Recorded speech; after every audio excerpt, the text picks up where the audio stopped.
সকলোকে নমস্কাৰ জনাই মোৰ আগতে ভিডিঅ'লৈ স্বাগতম। আজি মানে আমি দুটা স্থানলৈ গৈ আছোঁ। এটা হ'ল হাতীগড়ত থকা ৰাম মন্দিৰ, ৰামদেৱ মন্দিৰ হয় নাই? ৰামদেৱ মন্দিৰ, আৰু এটা যিটো অসমৰ ভিতৰত ডাঙৰকৈ বনাই আছে যিটো লাচিত বৰফুকনৰ মূৰ্তি, তালৈ গৈ আছোঁ। আৰু ইয়াৰ মোৰ লগত আছে ইয়াৰ সোণমণি বুলি কয়, আৰু ইয়াৰ লগত আছে আমাৰ পাণ্ডল, আৰু এইফালে অংকুৰ বুলি কয়। ব'লকচোন ভিডিঅ'টো আৰম্ভ কৰোঁ।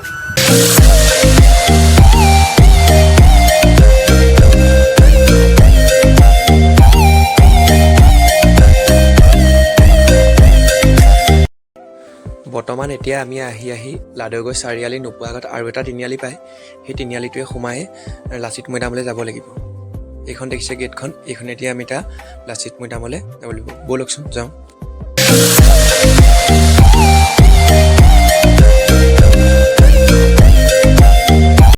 আৰু এইখনে হৈছে মেইন গেটখন, এইখনে এতিয়া আমি এতিয়া সোমাই যাব লাগিব।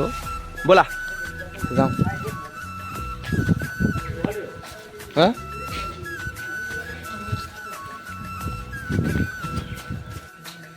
আৰু গেটখনে সোমাই আহিয়ে ৰজাদিনীয়া দুফালে বৰটোপ দেখিব। তাৰপিছত সোমাই আহিয়ে ধুনীয়াকৈ এপাহ পদুম ফুল আছে, মানে বনাই থৈছে ধুনীয়াকৈ। এইপাহ পদুম ফুলপাহ বহুত ধুনীয়াকৈ বনাইছে, বহুত দেখিবলৈ ধুনীয়া মানে। আৰু এইফালে এটা লাচিতৰ মূৰ্তি, মানে সমাধিস্থ জেগাকণতে আছে। এইটো লিখা আছে, দেখিছেনে বাৰু? দেশতকৈ মোমাই ডাঙৰ নহয়, এইটো এনেকৈ লিখা আছে। আৰু মূৰ্তিভাগ এইভাগ, এইফালে মৈদামটো আছে। এইটো দেখিছে মৈদামৰ গেটৰ নিচিনাকৈ এখন দিয়া আছে। এইটোৱে লাচিতৰ মৈদামটো, ডাঙৰ বাৰু, আহিলে দেখিব।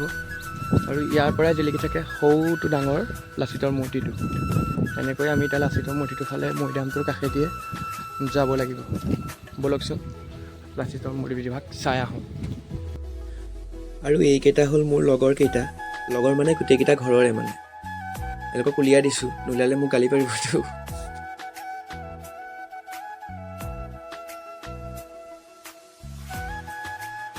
আৰু এইটোৱে দেখিছে লাচিত বৰফুকনৰ মূৰ্তিটো, মানে কাম চলি থকাৰ কাৰণে মানে এতিয়া আমি ভিতৰত দেখুৱাবগৈ নোৱাৰিম, মানে সেইকাৰণে মানে আঁতৰৰ পৰাই দেখুৱাবলৈ চেষ্টা কৰিছোঁ।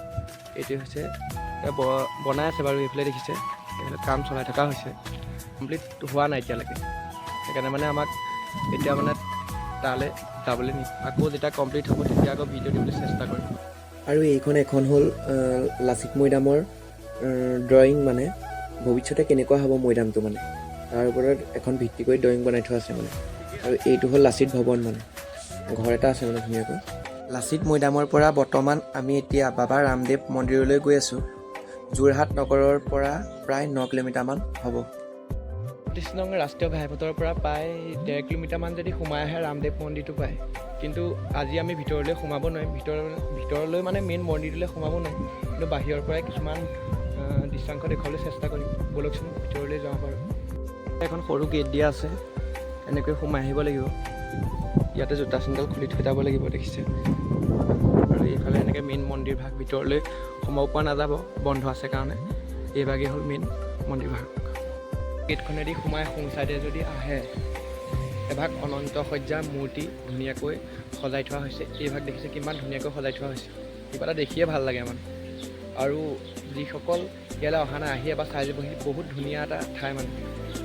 ময়ো ভবা নাছিলোঁ যে ইমান ওচৰতে এটা ইমান ধুনীয়া ঠাই আছে, নিজৰ ঘৰৰ ওচৰতে, কিন্তু দেখা নাই। কিন্তু আজি আহিলেও ভাল লাগিল কিবা এটা।